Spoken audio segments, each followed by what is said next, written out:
Mbola mba mifankahitatsika aloha. Amen. Hitako teo izy daholo tonga dia izy tsy tonga. Hitantsika tsirairay avy Andriamanitra. Nao tsika no fofantarantsika any amin'ny lanitra isotra ny tompo mifotsika manontolo. Sokafo ho an'ny fanahinao, makasitrahany-pahary ianao.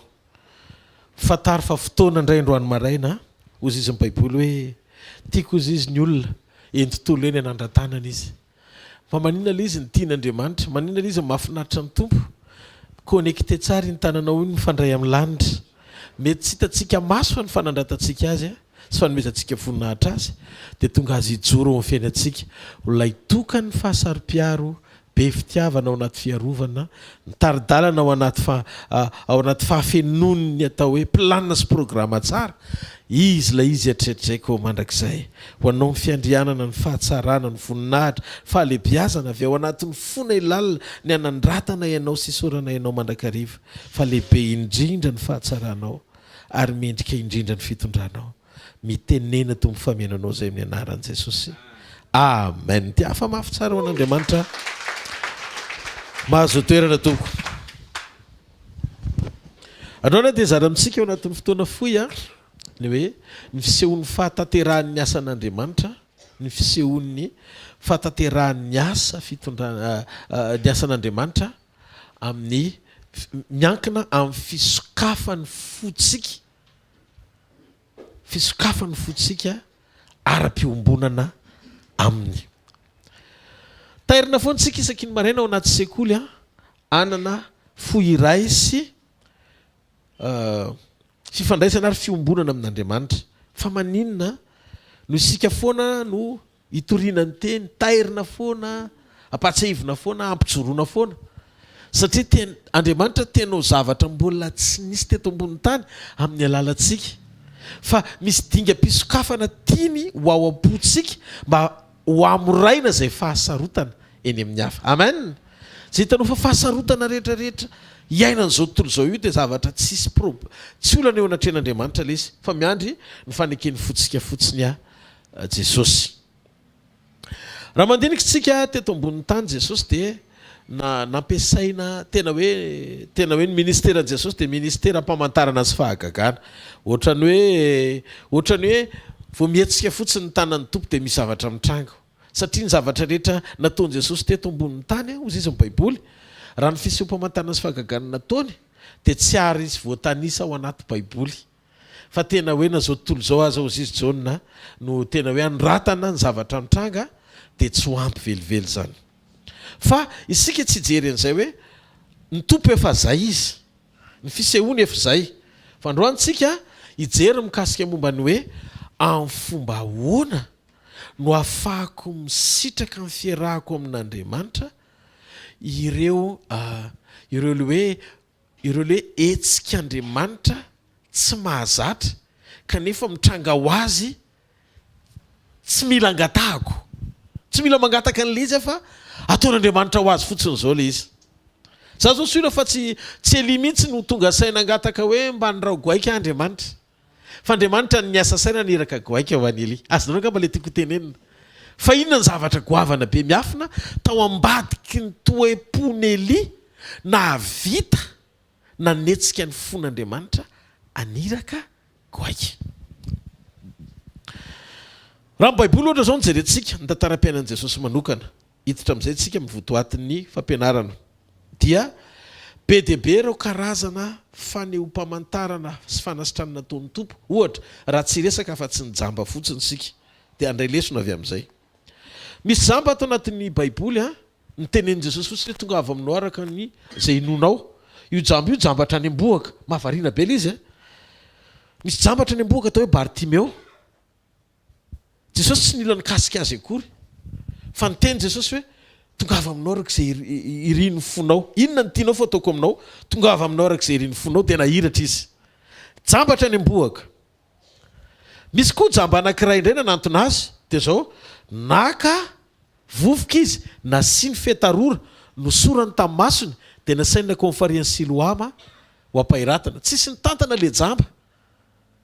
Fa Andriamanitra no Jesosy niteny taminy hoe makanesa ao amin'ny farihy. zany hoe rehefa lalana no maniraka anao de tsy ho very an-dalana ianao najamba azy na hiratra izy. De misy koa ato anaty baiboly jamba anankiray tena hoe nitana Jesosy nanendry ny masony de nahiratra izy. Mampiasa fametran-tanana Jesosy fa nahiratra koa le jamba. Fa nisy jamba anankiray eo marika toko 9 ny 220 ka hatramin'ny 220. Io nandraisantsika lesona androany. Tsy jamba trany amboaka fa nanahirana n'Andriamanitra kokoa no fanasitranana jamba trany amboaka. Ndone tsy maintsy misy ifandraisany amin'ny fianam-panahinao zay zavatra raisinao natrean'Andriamanitra fa tsy possible hoe mientanentana fotsiny tsika za koa kasio fa misy fiatraikany amin'ny fianam-panahintsika daholo zay fahasoavana rehetra ho ataon'Andriamanitra amin'ny fiainantsika sady zany. Ndone jerentsika ary marika ovakitsika kely le marika toko 9 ny 220 ka hatramin'ny 220. Ary tonga tany Betsaida izy ary nisy nitondra lehilahy jamba teo amin'i Jesosy ka nangataka taminy hanendry ilay jamba. Ary nitantan'ilay jamba Jesosy ka nitondra azy teny ivelan'ny tanàna. Ary rehefa nororano ny masony, tsy fiatarorana rehefa tonga dia rora direkta. Nororano ny masony ka napetrany tamin'ny tanany dia nanontaniany hoe izy mahita zavatra ve ianao? Dia niandrandra lehilahy ka nanao hoe mahita ny olona fa toa azo ny fijeriko azy saingy mamindra. Dia napetrany tamin'ny masony indray ny tanany. Dia nibanjina raha lehilahy ka nahiratra tsara ary hitany miariary ny zavatra rehetra. Ary Jesosy nampody azy ho any an-tranony ka nanao hoe aza makao an-tanàna. Hitanareo fampahiratana amin'ny fomba hafa mihitsiny. Niraisin'i Jesosy nyrora tonga dia teny amin'ny masony vao niraisin'ny tanany mahita amin'izay ianao zao ohatry ny hazo ny hitako sy ny any betafany fantelony indray dia mpandeha tama zay vao nahiratra tsara. Nefa Bartimeo jambatra any amboaka. Amin'Andriamanitra zany ny fanafahana tsy miankina amin'ny hoe malefaka kokoa le aretina na mafy kokoa. Au contraire ny mafy kokoa ara no amorain'Andriamanitra manavaka azy no leverinao fa mora kokoa. Tia olona tsy jambatra any amboaka fa nanomboka nahita hoe ohatry mahita olona aho izy zany hoe nahita izy teo aloha fa tsy jambatra any amboaka. Inona kay mahatonga ny tompo mahatonga an'izany zavatra zany ho samihafa. Mety nisy antony nahatonga ny masony io rangahy io jamba. Ngamba tany aloha mety nijery zava-poana, mety hoe tsy fantatra zany zay nampiasany masony tany aloha. Fa rehefa nampiasainy tamin'izay tiany ampiasana azy tsy mifanaraka tamin'ny sitrapon'Andriamanitra masony dia nety hoe nisy fotoana jamba. Dia niona tamin'i Jesosy izy. Dia tamin'ny fionany tamin'i Jesosy izy dia nisy etapy nitondran'Andriamanitra azy mandrapahatonga azy teo amin'ny fampahiratany. Ho jerentsika izay rehefa avy eo. Tadidio izay ho jerentsika izay rehefa avy eo. Fahitatra fotsiny tsika aloha androany ny amin'ilay hoe fisehoan'Andriamanitra amin'ny fomba maro samihafa kanefa tonga amina tanjona anankiray. Le fanasitranana iray ihany mahiratra daholo le jamba. Fa ny fomba nitondran'Andriamanitra n'le olona eo amin'le fampahiratana tsisy nitovina ray ary. Zany hoe tsy misy formule mipetraka na raiki-po mipetraka hoe tsy maintsy ohatr'izao rehefa mpahiratra jamba Andriamanitra. Zay no mahatonga antsika mila mailo miaraka amin'Andriamanitra. Ny fahamailona amin'ny fiarahantsika amin'Andriamanitra dia zao aza fatra-pamaritra ny zavatra ho ataon'Andriamanitra amin'izay fomba tia ny anehoana ny heriny eo amin'ny fiainanao. Fa mijoro fotsiny mampiasa toe-po vonona ifandray amin'Andriamanitra mba hanamoran'Andriamanitra mikasika amin'ny fomba tsy takatry ny saina ho anao eto amin'ity tany fandalovany ity. Mbola tao Betsaida ny resaka eto. Tao Betsaida Jesosy nalaza tamin'ny fanasitranana jamba. Tsy indray mandeha ilay izy. Talohan'io Jesosy betsaka ny jamba efa nampahiratany. Vao nitany saiko tamintsika menakavy teo mijaona toko 7 nisy jambatra any amboaka. Dia tonga dia vetivety kely daholo nanaovan'ny tompo azy. Nkasy marika toko 10 zao i jambatra any amboaka Bartimeo. Fa niteneny fotsiny hoe tonga avy aminao arak'izay iriny fonao dia tonga dia nahiratra. Ity indray le marika toko 9 ity nrorano nametrany tanana indroa zay vao nahiratra. Hafa kely mihitsy le fanasitrana satria tonga dia rora mivantana mihitsy ny teo mason'le jamba tamin'ity indray mitoraka ity dia tadidio nametrany tanana indroa vao nahiratra.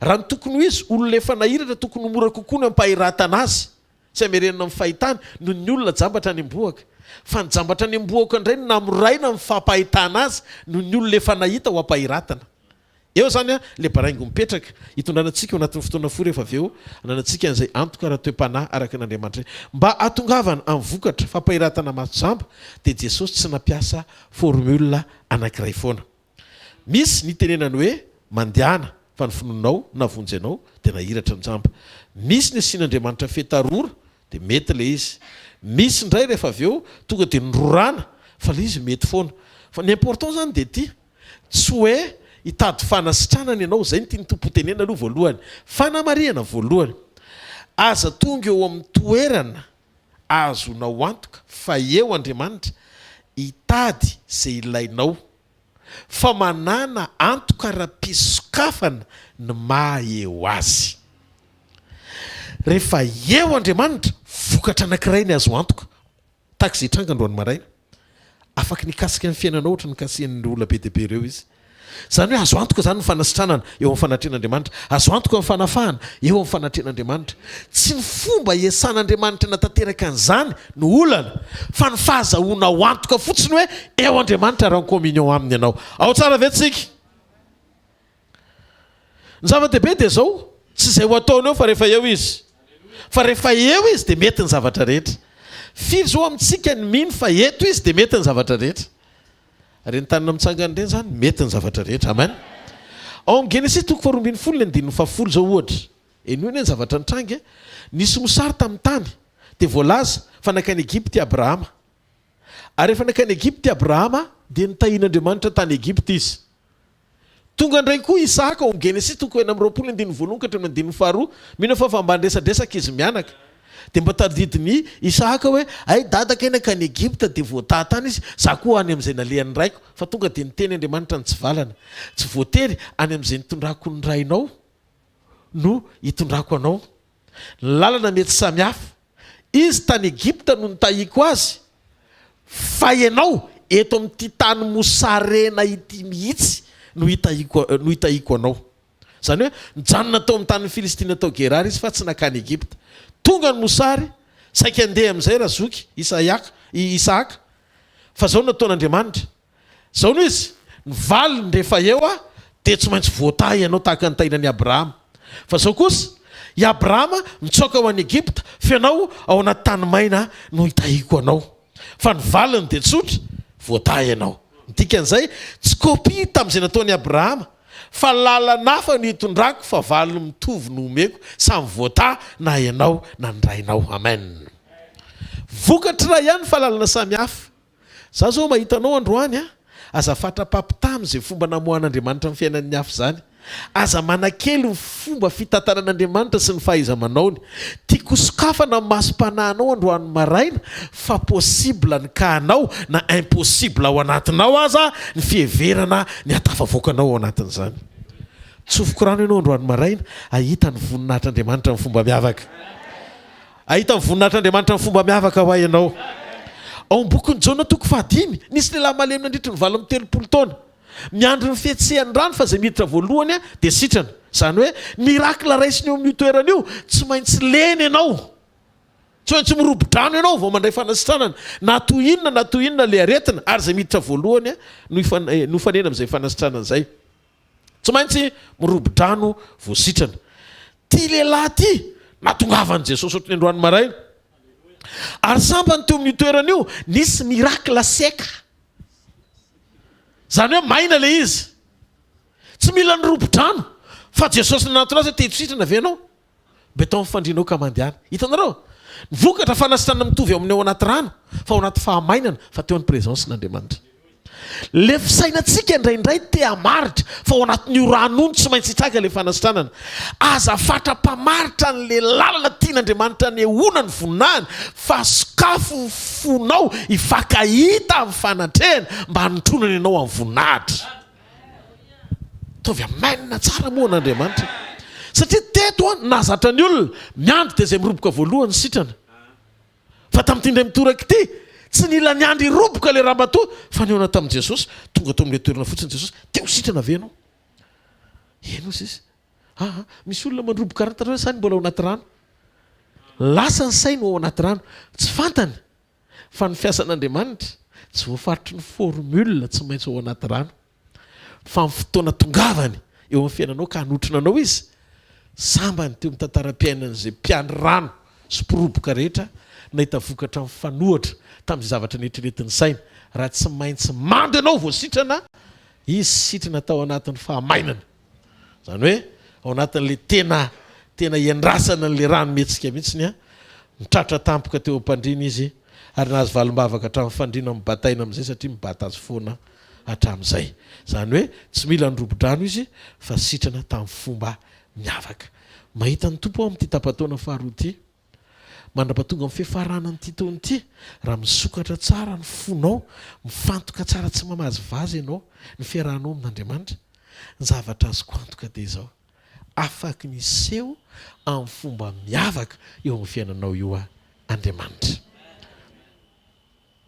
rehefa tsy misaina fa tsy ny fanjakany ohatra ny Eli ianao toe-po anankiray rehefa tsy misaina afa-tsy ny fanjakany ohatra ny Eli tena niasa saina mihitsy ny hoe ahoana ny fomba hamererana ny Israely ao an'Andriamanitra zay ny motive azy tao anatin'ny fony tsy nanam-potoana ny sainana izy zay hohaniny na zay hosotrony tsy ny saina ny tenany izy fa ny sainany Israely ho an'Andriamanitra izy hitonareo le toe-po libra be zany ny tao anatiny fa tsisy fanahina ho azy mihitsiny dia dao ny antsika isaina tsy nietreritra elio hoe za mba hisaina zay hohaniko na zay hosotroko fa natery azy ny taran'ny fanjakana sy amerina ny maro ho an'Andriamanitra dia zao notronony Eli satria zay nanadinon'ny tenany no nahatsiarovanaandriamanitra azy iny tsara dia ozy izy Andriamanitra ny fomba fiasako dia misokatra manakaiky ny fanotronako bebe kokoa mivantana rehefa tena misokatra ny fon'ny olona tena miombona sy mia ny amin'ny fanjakako bebe kokoa hitanareo rehefa tonga ohatra ny toe-pony Eli io ny ao anatinao dia manomboka me mahita ianao ny fomba fiasan'Andriamanitra ny fomba fiasan'Andriamanitra mivantana kokoa tsy ao anatin'ny kajy azo ny sain'olombelona ho heverina ny amohan'Andriamanitra anao enoy ny saina Eli tsy mba nihevitra izy zay ho azy tsy ny saina izy zay hohanina fesatra tao am-pony Eli fanjakan'Andriamanitra ny amerenina ny Israely ho amin'Andriamanitra ny programma ny rehetrarehetra ho an'Andriamanitra daholo tsy en'Andriamanitra izy tsisy programma ny Eli mihitsy ny ao amin'ny fiainany hoe zao no ataoko mba ho anaty iny fa ny Eli tonga dia ho an'Andriamanitra daholo dia aza gaga amin'izay ianao raha mihetsika ny fanotronana goaika tsy mahatoky no ny rahana hitondra hena nareo ve tsy nahita goaika na eny an-dalana aza ny zavatra hitany eny amoron-dalana eny ho anokaniny daholo dia atoky ve le goaika hitondra sakafo any aman'olona zany hoe ty hoeto any maraina sy hariva ary tsy indre mandeha fa elaela ihany ozy izy ny baiboly mandraparitra ny renirano ny kerita hosotrona fa inona ny tiamy baiboly ho tenenina ao anatin'le izy manomboka akaiky fanotronana ny fony ahoana ilay fo akaiky fanotronana misaina ny an'Andriamanitra tia an'Andriamanitra ny hevitra an'Andriamanitra ny hevitra ao amin'ny fanjakan'Andriamanitra misaina ho an'ny Israely isan'andro mba hiverenina amin'Andriamanitra zany hoe tsisy fotoana eritreretana zavatra hafa akoatra an'Andriamanitra toy izy Andriamanitra satria mifanjakako no ataonao lara-pahamena za kosa hifantoka ny fiainanao ataoko lara-pahamena ka zay mbola tsy hitany masina ndrenetsy ny sofina ninditra tao am-pony izany izy nefa nomaniko an'izay ty ka rehefa feno ny fipetra ny fitiavana an'Andriamanitra am'raina ny fanotronan'Andriamanitra tsy mahare ty akeo an'Andriamanitra hitanareo melalina le izy dia tsika manontany tena hoe fa maninona Eli nataon'Andriamanitra an'izany miangatra ve izy tsy miangatra Andriamanitra fa le kalitaona toe-po tokony ananana anetsika fanotronana mbola tsy tena tanteraka amin'ny fahafenoan'ny fepetra ao anatiko sy ao anatinao raha oharina amin'ny Eli fa Eli ozy izy ny bokin'ny Jakoba dia olona tahaka atsika ihany olona tahaka atsika ihany inona ny filazan'ny baiboly an'le izy ny Korintiana voalohany toko faharoambin'ny folo ny Korintiana voalohany toko faharoambin'ny folo ny andininy fa efatra ka hatramin'ny andininy fa enina ozy izy ny tenin'Andriamanitra zarazaraina ho samihafa ny fanomezam-pahasoavana nefa ny fanahy dia iray ihany zarazaraina ho samihafa ny fanompoana nefa ny tompo dia ray ihany. Zarazaraina ho samihafa ny asa na ny hoe ny etsika Andriamanitra, zay ilay izy amin'ny teny frantsay ny dikany, nefa Andriamanitra dia ray ihany. Hitanareo, Andriamanitra ray ihany fa mietsika amin'ny fomba samihafa izy eo amin'ny 9 tsy voatery ho formule anankiray no amohan'Andriamanitra problème anankiray. Maso ihany no ampahiratana fa ny lalana ny tonan'Andriamanitra n'ilay fampahiratana samihafa. Dia inona ary zany ny zavatra andrasan'Andriamanitra amintsika? Inona no andrasan'Andriamanitra amintsika? Andriamanitra dia afaka mampiasa zay le hoe andrasony azavaiko tsara le izy. Ianao rehefa nanolo tena ho an'Andriamanitra dia aza hoentina tsony ny fiainanao hapetrao am-pilatanan'Andriamanitra. Ahoana le karazan'olona mbola maka ny fiainany nefa nilaza fa nanolo tena sy nametraka? Misy ampahapanahiana ao anatinao te hiteny amin'Andriamanitra hoe zao no tiako ataonao Andriamanitra eo amin'ny fiainako. Inona ny fahendrena? Rehefa nametraka ianao dia feno fisaorana, satria ao anaty fifanarahana. Rehefa nanolo tena ianao dia azy ianao. Zay no mahatonga azy miteny hoe ay ianao. Dia zao ny zavatra mitranga.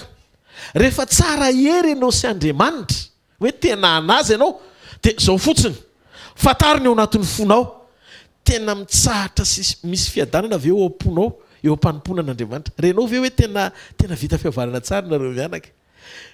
Ty resaka ty tsy miankina amin'ny amafy ny zavatra lalovana sy ny zavatra mitranga mety hoe fanoherana trenao eo amin'ny fiainana, fa pe intérieur tena tafapetraka tsara mihitsy ny miatika ny zavatra rehetra.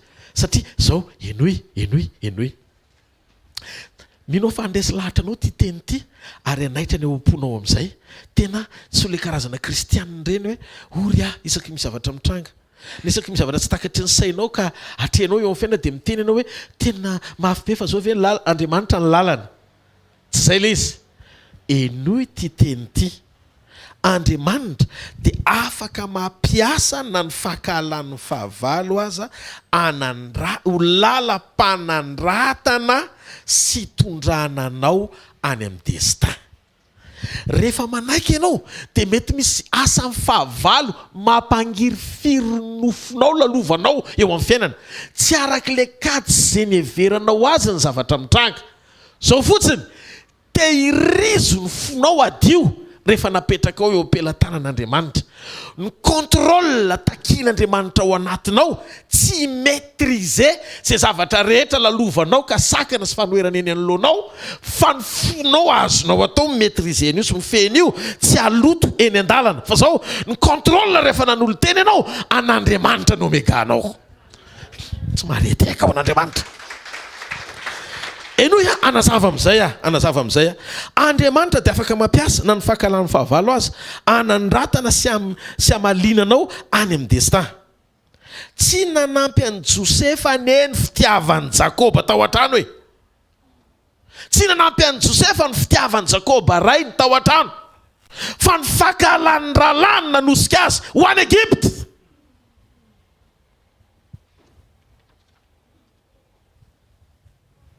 Ny anjara voatendry ny Josefa any Egypte, amelona firenena anankiroa, Kanana sy Egypte, firenena roa.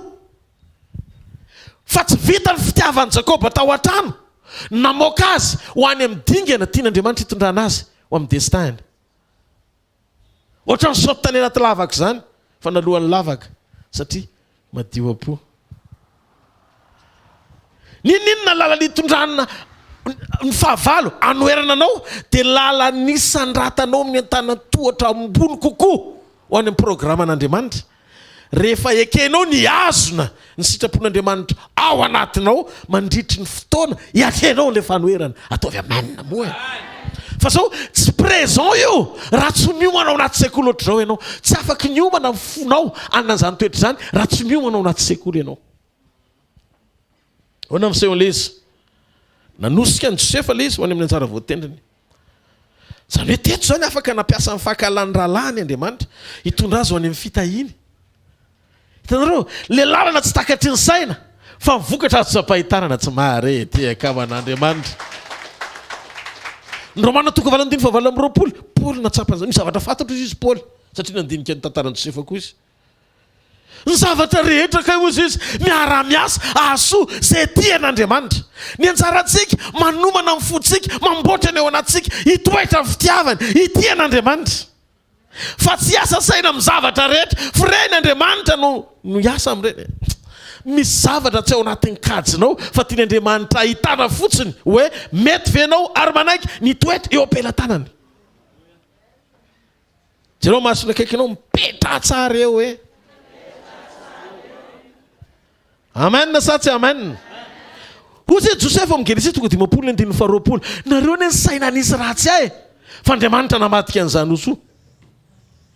Andriamanitra afaka mampiasa ny zavatra rehetra hitondra anao ho any amin'ny dinga amin'ny voninahitra. Misy fotoana fahavalo tena te hampahory anao. Fa ozy ny Baiboly misy fotoana Mosesy nandray tena. Raisiny le tena. Kapony le vato lampy. Raha za le vato lampy, kay! Marary ry Mosesy a. Ny kapohany fandrony, ay! Raha za le vato lampy. Fa zao anefa tsy fantatry Mosesy. Arakaraka ny kapohany an'le vato lampy, vao maina moka rano izy.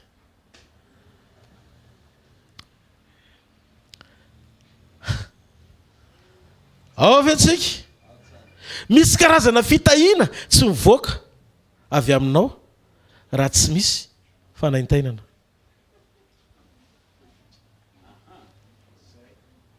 Misy karazam-pitahiana tsy mivoaka ao anatinao raha tsy misy fanaintainana.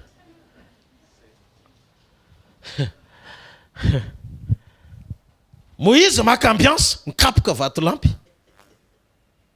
Farakaraky ny kapohany an'le vato lampy vao mahay miboboky ale rano.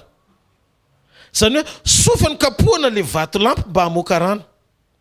Sofa mipotserina le voasary mba hamoaka jus. Alléluia. Misy karazam-pitahiana tsy mivoaka ao anatinao raha tsy mandalo fanaintainana kely ianao. Ny fitombona amin'Andriamanitra tsy miankina amin'ny fifalitsika mahita vokatra fa ny fahatakaratsika fehotana amin'ny fiainantsika. Halleluja. Halleluja.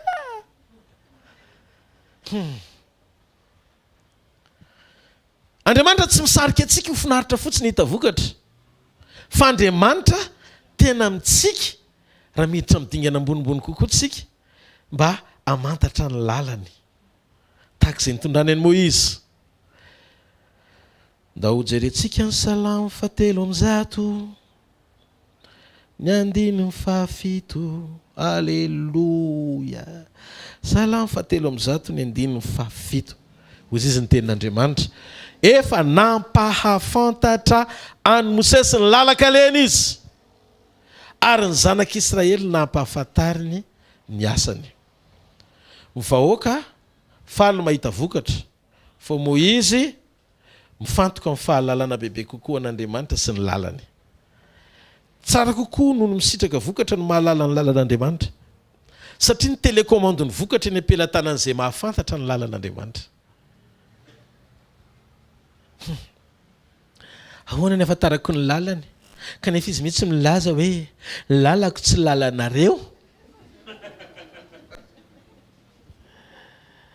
Menantsika mifanamasina, dia mifanamasina no mampafantatra antsika izay lalina ao am-pon'Andriamanitra. Korintiana 1:2. Ao an-trano vakiana fa tsy manam-paharoa. Amen. Maria zao tratran'izay tonga avy any anjely Gabriel hiteraka zazalahy ianao. Diozy izy Maria, za mahafantatra ny voa normal. Ekeko aloha zany hoe amen hitranga ao fiainako zany mahatonga miteny ianao. Fa ahoana ny fomba hampitranga an'izany? Ahoana ny fomba hatateraka an'izany? Nanontany Maria tia fantatra ny lalan'Andriamanitra izy. Tsy hoe tsy nino izy fa tia fantatra ny lalan'Andriamanitra izy. Teo izy ny anjely Gabriel. Andriamanitra ne no miresantsika ary Maria. Zao izy fanavy any amin'ny avo indrindra narina anao, ary ny zaza ao kibo dia atao hoe Messia Kristy Jesosy. Ozy izy Maria, tiaka izy vavon'ny tompo, ao koa tanteraka amiko araka le teny. Inona ny zavatra nitranga? Teteny Gabriel. Mba fantatrao, fonidiny efitra ny trano taorian'ny fitsanganany, dia tonga dia teo afovoany Jesosy. Tsisy nahita hoe taizany nidirany nefa mirindrina ny trano. Teo ohatr'izay koa midirana ao ankibo, tsy voatery voa normal fa tonga dia mirindrina daholo ny trano fa tonga dia ao anaty kibonao izy.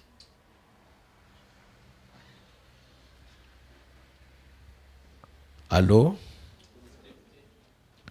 Midika fa izy afaka tonga dia tonga ao amboaka mandriamanitra azy, tsy mizotra amin'ny lalana maha olombelona. Androany maraina tehirizy ny fisainana maha olombelona, fa amin'ny aprimo tsara aloha le fisainana maha olombelona, fa amin'ny alalan'ny fanotronana afaka ny anivak'Andriamanitra. Ary izay le itenenako hoe azafatra pikajy ny zavatra ataon'Andriamanitra, fa manana antoka ny fiasan'Andriamanitra. Amin'ny fomba tsotra ny idirin'Andriamanitra nova ny zavatra rehetra rehefa manaiky fotsiny fonao. Inona ny anjaranao? Tia an'Andriamanitra, misokatra ao an'Andriamanitra, matahotra an'Andriamanitra, manaja an'Andriamanitra, mandeha ao amin'ny sitrapon'Andriamanitra. Ny ambony rehetra tsy anjaranao tsony miantoka an'ilay izy. Fa izay lalany eo, izay fijorony eo fikadony, fa ny azo antoka dia izao hiasa Andriamanitra ary tsy maintsy hiasa izy.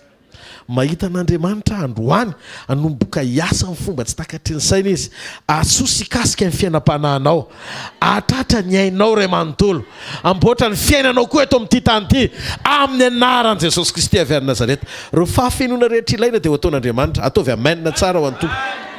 Halleloja. Verantsika ao Marka 9 amin'izay. Fa inona ary ny antony? Inona ny antony? Nahatonga nyity olona ity efa nahiratra, ny sarotra kokoa no nampahiratany tompo azy, mihoatra noho ny olona jambatra any amboaka. Sahirana mihitsy Jesosy. Zay nilazaiko aminao, tsy hoe ny zavatra amin'Andriamanitra tsy zavatra sarotra izany. Tsy hoe rehefa any amboaka dia ino ny tena sarotra aminao zao raha nontaniana, iza mora kokoa mampahiratra jamba avy any amboaka sa mampahiratra olona efa nahiratra jamba nefa mbola mila mampahiratana? Dia mivaliny dia hoe le jambatra any amboaka aloha mbola sarotra satria misy sansa kokoa le efa nahita no mampahitana. Zay zao mivaliny fa amin'Andriamanitra jambatra any amboaka mora kely satria mbola tsy nahita ninina mihitsy izy. Fa le efa nahiratra ny sarotsatra koa efa nahita zavatra be dia be izy taloha ny hampahiratana azy indray. Donc misy zavatra tsy maintsy ilainy aloha vao tonga amin'ilay objectif Andriamanitra amaly azy amin'ny fampahiratana. Ho an'ny rehetra izay manamasoka na mila ny masony amin'ny tsy tokony alehany, averiny ianao androany maraina. Ahoana miseho an'ilay izy? Mamy ny tony révélation tonkory tompo e. Tena misaotra anao mbola miteny aminay foana. Marka 9 iverina kely tsika amin'ny 2:20. Ary tonga tamin'ny Betsaida izy, ary nisy nitondra lehilahy jamba teo amin'i Jesosy ka nangataka tamin'ny hanendry ilay jamba. Eo tsy teo ny tonga dia nanasitrana an'i Jesosy azy. Inona nataon'i Jesosy voalohany? Tsangany pasteur Sandra ohatr'izao mipetraka. Allo misy ataoko le sary. Nisy nitondra izy teo amin'i Jesosy, ohatr'izao le jamba. Dia ataontsika arabaky teny eo aloha se dia zao nitantana azy aloha Jesosy. Contact, premier contact an'i Jesosy voalohany tamin'ile jamba, tsy ny masony namaky azy fa ny tanany. Révélation tantanan'i Jesosy izy ivoaka ny tanàna, ivoaka ny tanàna. Dia eo izy mianaka. Rehefa tafavoaka ny tanàna, zay vao nirorano, tsy rorako masony seka.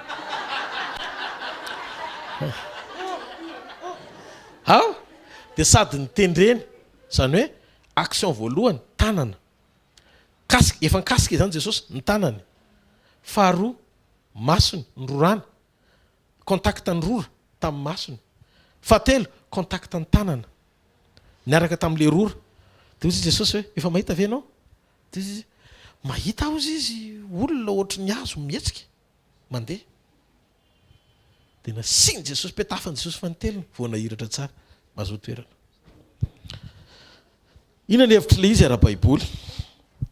Tantanan'i Jesosy izy aloha. Teteny Jesosy hoe ny important tsy guérison fa direction.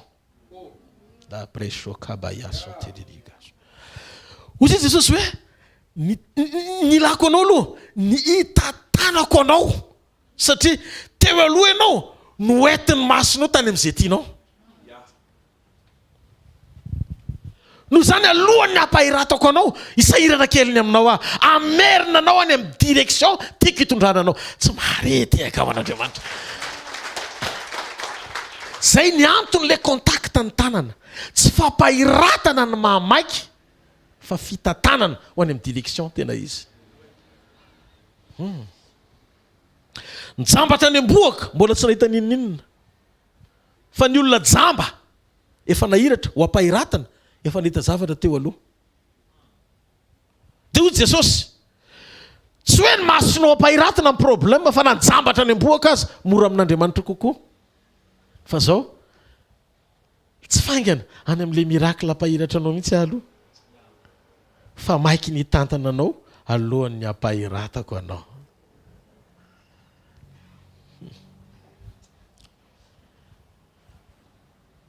Tsy olona tsotra anie no mikasika azy fa Andriamanitra raha mifanontaniana mipetraka azy ahoana koa ary zany Andriamanitra mihitsy ny mikasika amin'ny masoko dia mbola 3 fois ve vao nahiratra ako. Tsisy idirany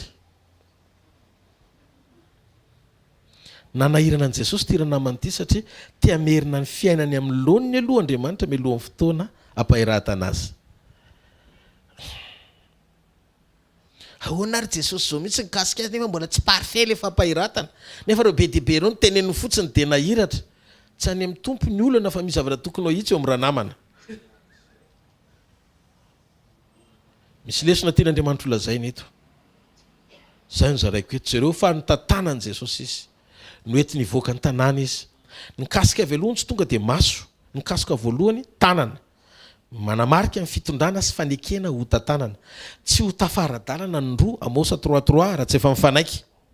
Melohan'ny ikasian'i Jesosy ny masony dia niraisiny tamin'ny tanany aloha le jamba ary talohan'ny nampahiratana an'le jamba dia nitantana ho azy any ivelan'ny tanàna aloha izy.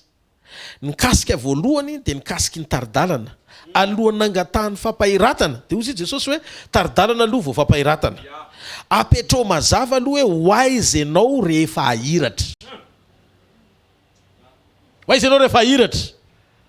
Fozy Jesosy tsaratsara kokoa ny olona anankiray na manamaso azy izy ho ajambaina mba hanamorana ny fitariana azy.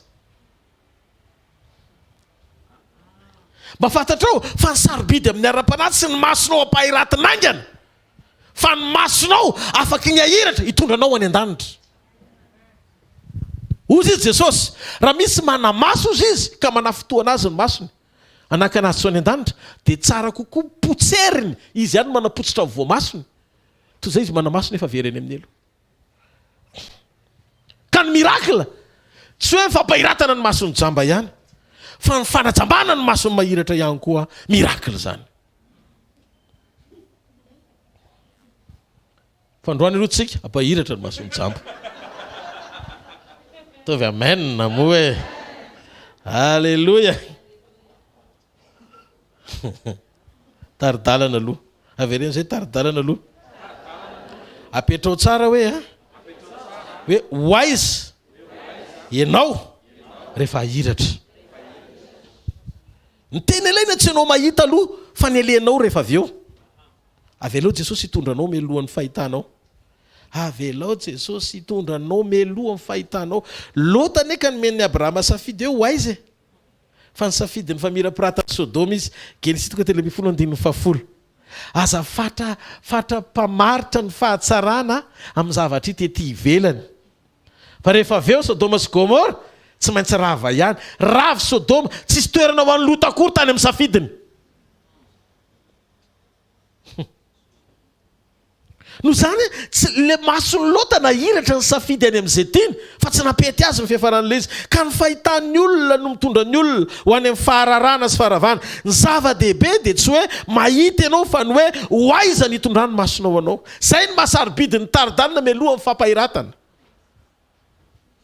Tovy amen na tsara. Matio 5:12 Jesosy ny teny raha jamba izy mitarika jamba dia any akady ny ifarana. Ary Luka 5:30 miteny izy hoe raha ohatra izy ka misy jamba anankiray dia jamba no mitarika azy dia ho any an-davaka. Tsy ny hoe ahita ianao fa ny hoe hoaiza ianao. Rehefa mahita ny mitantana anao ianao dia tadidio zay ny atao hoe mahiratra ianao fa misy eo anoloanao. Fa ny problème amin'ny tompo dia zao rehefa ahiratra ianao ve mbola manaiky ho tantanana. fa raha jamba no mitarika jamba ho any andavaka fa raha mahiratra no mitarika jamba azo antoko fa tsy andeha ny andavaka izy zay ny mahatsara ny fahajambanao na manamaso azy ianao eo anatreny volontén'Andriamanitra mba hanamora ny fitantanana ianao any amin'ny destin tsy mare teka ho an'Andriamanitra hitanareo mianatra tsika ny ho jamba na mahiratra azy ao amin'ny tontolo ara-panahy mba mora ho tarihana any amin'ny programa izay tian'Andriamanitra hitondrana atsika zany hoe maneho eto ny révélation ny mahasarobidy ny direction mihoatra lavitra noho ny fahitana matetika rehefa mahita ianao dia mandeha ny amin'izay tianao fandroany maraina velao Andriamanitra hitarika anao any amin'izay tiany ny mahatsara anao raha jampy ianao dia zao amin'izay ianao miankina tsara any amin'izay tian'Andriamanitra hitondrana anao ary eto mahafinaritra tia tenin' Jesosy ty no andeha hifampaherezantsika kely anga amin'ny Jona 1:20 hozy izy ny ten'Andriamanitra lazaiko aminao marina dia marina tokoa raha mbola tanora anao dia misikina ka nandeha tany amin'izay tianao fa rehefa antitra kosa ianao dia haninjitra ny tananao ary olo-kafa no hanikina anao ka hitondranao any amin'izay tsy tianao io fomora mandeha any amin'izay tianao izao no tiako tsisy miteny za manatsafidy fa za tsy azo olona tao andeha zazo hoe tanora fanahy loatra ianao fa rehefa antom-panahy ianao misikina mandeha amin'izay tsy tianao satria miaina tsy voatery afinaritra anao izay tian'Andriamanitra hitondrana anao tsy eo amin'ny nofo-tsony ianao ny tena mariny dia ahoana mipetraka ilay izy nahavariana dia zao ara-nofo zaza ny tantanana ara-nofo zaza ny tantanana ara-panahy antitra ny tantanana lehibe ny tantanana aza mihevitena hoe me mitombo ianao dia tsy tokony isy tantana ntsony au contraire fa nohatra amin'izay ny atongavanao eto mandray fitantanana sy directive avy amin'Andriamanitra zay ny sekoly tsy manana ninino omeninareo koatra izay lazain'i Jesosy eto dia mila mianatra tsika mampanginana ao anatsika zany hoe mejamba eto an-tany fa mahiratra ara-panahy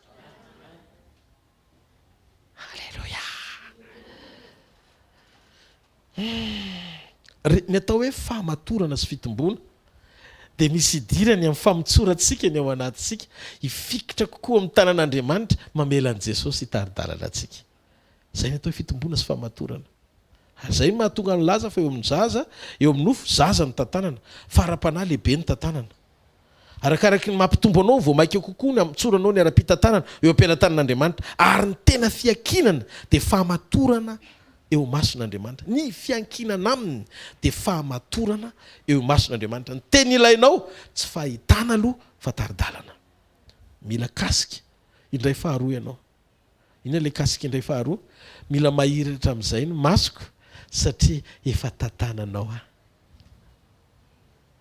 amin'izay fotoan'izay tsy ho diso fomba fijery tsony ianao ho afaka amin'ilay salobony fahajambana fa ho tafiditra any amin'ilay tontolo ny fitondran'Andriamanitra amin'izay malala manavaka tsara ny olona sy ny azo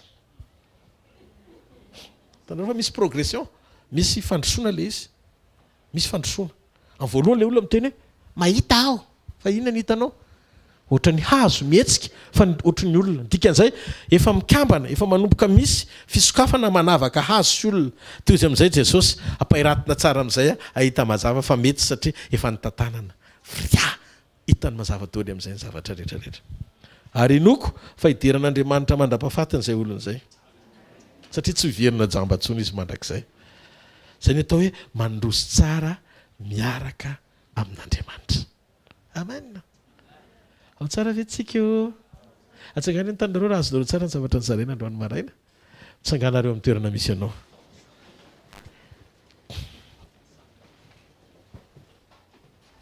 aofafainy amin'ny lanitra ary ny tanantsika eto ndao tsika sotra n'Andriamanitra mifotsika manontolo makasitraka anao zay raha androany maraina no ny fitiavana sy ny famindram-ponao fa mitoetro mahatoky mandrakariva ao amin'ny alalan'izany teny zany ny ao anatinay satria mbola manambara ny sitraponao aminay ianao eto ianao dia tiako angataka manokana ny masonao angataon'ny masonao tompo nampiasa ny visionko tamin'ny zava-poana foana hatramin'izay ny andeha amin'izay tiako mahafinaritra mapety ny fiainako fandroany Andriamanitra anokana ny masoko ifantoka bebe kokoa aminao sy ny sitraponao eo ambany taridalanao. Angeta etanao, androso amin'ny sitraponao, ahita ny voninahitra. Sotra tompo satria ny mahasoanay foana amin'ny ara-panahy, ny fototra ahafahanay tena miorina isitraka sy ahita mihoatra ny tananao. Zay tsy hoe te hita exploit mba hisy goaika aterina fotsiny satria indraindray lasa endrikendriky ivelany karazana démonstration distoerany zany ny amaritanay eo am-pony fisehoan'ny tananao eo amin'ny fiainanay. Raha mba za zao zany hoe mahita goaika manatitrany zany fa ny toe-pony elia tsy eritreretinay hoe tena misaina ho amin'ny fanjakanao izy. Tompo, mampianaranay anisany andronay nananay fo tena tia ny fanjakanao, tena tia ny fanjakanao. Mihoatra no fitiavanay ny zavatra rehetra ilainay avy aminao. Fantatra fa miasa saina ianao Andriamanitra. Misaina ho an'izay olona anankiray izay androany. Zay olona izay tena tianao, tena tia ny fanjakanao, tena ho am-pony ny fanjakanao. Ary azoko antoka androany fa eto izay olona izay amin'ny anaran'i Jesosy. Tsy mahatsapa tena antery izy, na ankolaka izy, na mininana fa ny fanjakanao. Ary ny fanjakanao voalohany dia tsy hoe zavatra omena, tsy fitaovana omena, fa ny fona miorina tanteraka amin'ilay programma ilainao mifanaraka amin'ny sitraponao aloha mba ahafahany masonay mifankahita amin'ny voninahitra ao satria ny tianao voalohany indrindra ny fonay voavoatra iombona aminao atateraka ny sitraponao, atateraka ny programmanao. Mamondrafo aminay Andriamanitra. Aoka tsisy fatorana ao anatin'ny fonay. Mbola mahatsiaro Maria Magdalena ohatran'ny omaly zay tao anatin'ny fampianarana. Fa tsisy ninninina tena mety hoe azo sandaina amin'ny alehiben'ny fitiavanao am-pony ka naza sarobidy indrindra taminy sy ny voninahiny azy no entiny teo an-tongotra ao satria tena tianao izy. Ary ianao mihitsy no nilaza hoe tena tianao izy. Dia izy hoe ozy ianao hoe voavela ny elo ny lehibe satria lehibe ny fitiavana. Rehefa ny fitiavana ny milina manodina ao anatinay ny zavatra izay ataonay dia zao lavitra ny fanameloana ny fiainanay satria manapaka eo amin'ny fiainanay ny famindram-ponao. Raiso ny famindram-pon'Andriamanitra androany maraina. Ho an'ny fo rehetra izay misokatra ho an'Andriamanitra. Voafany amin'ny lanitra ny tanao dia mandraisa ny famindram-pon'Andriamanitra. Aoka izy famindram-po ampifamatotra anao amin'ny fahatsaran'Andriamanitra androany maraina. Andrava sy anapotika ireo karazan-javatra rehetra izay tsy nambolen'ny ray ka mitady mbola hialika sy hamatotra ao anatinao. Aoka ny fonao androany isokatra amin'ny fahatsarana, voninahitra, fahalebiazana, fahamasinana, hiaina ny fahamarinan'Andriamanitra. Ro tontolo tsy nambolen'ny ray rehetra ao anatinao ongotana tsy anaketsana pahefana amin'ny anaran'i Jesosy Kristy avy any Nazareta. Raiso ny fahasoavana, raiso ny fitahian'Andriamanitra, raiso ny voninahitra Andriamanitra, oloalalina sy ho vodilalanao, ampahery sy ampandroso anao, tsy ho raraka na ho rava mandrakizay zany ianao amin'ny anara mahery Jesosy Kristy avy any Nazareta. Raiso ny fanasitranana anao amin'ny anaran'i Jesosy. Manana antoka fa lehibe zay ao anatinao noho izay misy eo amin'izao tontolo zao. Ireo tontolo manohatra anao rehetra dia atsika ravaina amin'ny rahan'i Jesosy zany. Raiso ny rahan'i Jesosy andio ny fietreretanao, andio ny fietreretan'ny fonao, andio zay ho fisainanao, andio ny ao anatinao ray manontolo. Raiso ny rahan'i Jesosy, tonony hoe raisiko ny rahan'i Jesosy, anadio ny saiko sy ny fietreretako ny ao anatiko ray manontolo. Ambarako androany olonafaka miaina ny sitrapon'Andriamanitra, tena tian'Andriamanitra, rosakana rehetra manakana volontén'Andriamanitra tsy eo amin'ny fiainako miala amin'ny anaran'i Jesosy. Ny toetra ratsy miala amin'ny anaran'i Jesosy, fanahy ratsy miala amin'ny anaran'i Jesosy, satana miaisitra amin'ny anaran'i Jesosy. Raiso ny fanasitranana amin'ny anaran'i Jesosy. Raiso ny fanasitranana ninninona retina rehetra ao vatanao androany. Raiso amin'izao fotoana izao ny fanasitranana izay tononoko amin'ny anara-mahery ny Jesosy Kristy avy any Nazareta. Aoko sitrana ianao, aoko afaka ianao, aoko iseho amin'ny fiainanao voninahitra Andriamanitra. Mahita ny tanan'Andriamanitra mitsotra manafaka anao amin'ny lafim-piainanao ray manontolo amin'ny anara-mahery ny Jesosy Kristy avy any Nazareta. Amen dia amen. Ataontsika ity tanana mafy eo any Tompo. Mahazo toerana vetivety ianao fanatritsika eo an'Andriamanitra. Aorianan'izay dia hivavaka isika. Sura fa misy vavolombelona ataon'Andriamanitra amin'ny fiainantsika nandritra n'izay latsinainy sy talatsy izay indray. Amen. Ary amin'izomao avy izao inoko fa fotoana vavolombelona mahafinaritra be eo amin'ny fiainanao. Amen. Ny zavatra tsy takatry ny saina izay fa aza pirimina any le izy. Zarao le izy mba hampahery ny hafa. Ny ilaina amin'ny vavolombelona tsy hoe akory anehoana fa hoe ampiasain'Andriamanitra be pastera. na hoe anao no tena miavaka indrindra tamin'ny olombelona rehetra ambony tany nanaon'Andriamanitra zavatra tsy zay fa mivavolombelona dia ho amin'ny tanjona ampaherezana zay miainanao ny zavatra nataon'Andriamanitra tao amin'ny fiainanao mba hisy fiatraikany eo amin'ny fiainan'ny hafa zay miainanao koa dia tahaka izay nanafan'Andriamanitra anao mba hanatenahany zay mbola tsy mino an'izany a hisy fiatraikany koa eo amin'ny fiainany. Zay mahatonga ny Davida ny teny zao ozy izy a ozy tamin'ny Saoly a mety tsy mino ahy ianao fa tsisy caméra tamin'izany andreseko lahatra anao fa tany anala le leona sper zay no fitain'Andriamanitra teo na hitany masoko ary zay leona sper zay ozy izy no etrehako an'ity Filistina tsy mifory io fa anankiray amin'ireny koa io izy izy a ho adaboka sy ho ravana androany zany hoe tsy nyheriko tsony le izy fa ny intimiteko amin'Andriamanitra noho izany ny fifandraisako lalina amin'Andriamanitra dia afaka andavo olona zatra ady ohatran'io noho izany a kalme ianao ry mpanjaka fa misy balita kely fenao Andriamanitra eto a afaka ny anova zavatra amin'ny alalany a Andriamanitra. Amen. Dia za mahita Davida eto be dia be satria tsika avy amin'ny taranaky ny lioan'ny Joda hoan'i Jesosy Kristy mahery be mihitsy ianao na mivavy olombelona na mivoninahitra na miasa an'Andriamanitra sy ny fisehoany izany manana antoka fa ny fijoroanao a hanova ny hafa ho an'Andriamanitra ihany koa. Amen. Tsy tsika tahotra letsy atsika manomana ihany koa tsika ny kroazady. Tokony efa hisy kroazady amin'ity volana ity na amin'ny volana ho avy ambony io raha ohatra ka faran'izay taraiky indrindra aloha tokony hisy kroazady anankiray dia efa nomantsika kroazady programa be dia be no ao ho tanterahantsika mandritra nyty ty volana ity manantsika radio enjehana manantsika centre eritreretina ny kroazady koa babetsika somatsara fa tsy azo adino ny famonjam-panahy mihoatra lavitra no rehetrarehetra ireo zay nefa nanendren'Andriamanitra atsika hatramin'izay latsika andeha hitory a sy hanambara ny fahamarinan'Andriamanitra naizanaiza mahagaga foana miaraka amin'i Jesosy. Amen. Fagakana voalohany fiovam-piainana fiovampo halleloia fahateram-baovao voakasika ivelan'ny rehetrarehetra ho an'izay mila an'izany fa azo antoka fa rehefa voatany fiainam-panahinao dia mbinina sy ho salama amin'ny zavatra rehetra ianao tahaka izay nambinina ny fiainam-panahinao ihany koa mitsangana eo amin'ny toerana misy anao a hitsodrano amin'ny anaran'i Jesosy. Zadino ny fotoanantsika rapitso a sekoly mpanambinan-tsosy fitahim-panahy ho an'ny zanak'Andriamanitra rehetra iarahana amin'ny pasteur Jao be aja tena mitsotra aminareo fa variana be mihitsy a mihaino ny pasteur Jao koa ny révélation antsika ireo foana ny rahantsika amin'izay omeny tompo antsika fa misy zavatra hafa ahotsakotsany eo le izy dia lasa yaourta azonao fipetraka le izy ronono le omena dia hotsakotsany eo dia lasa yaourta ka misy fotoana ianao mila mandray zavatra avy any amin'ny mpanompon'Andriamanitra koa amin'ny alalan'ny zavatra izay toriny eto be dia be tamin'ny olona tamin'izay tsy teto namalian'Andriamanitra anazy tamin'ny fomba nampiasan'Andriamanitra anazy dia tena mahafinaritra be fa tena mifidy Andriamanitra ho an'izay mpanompo ampiasaina rehetra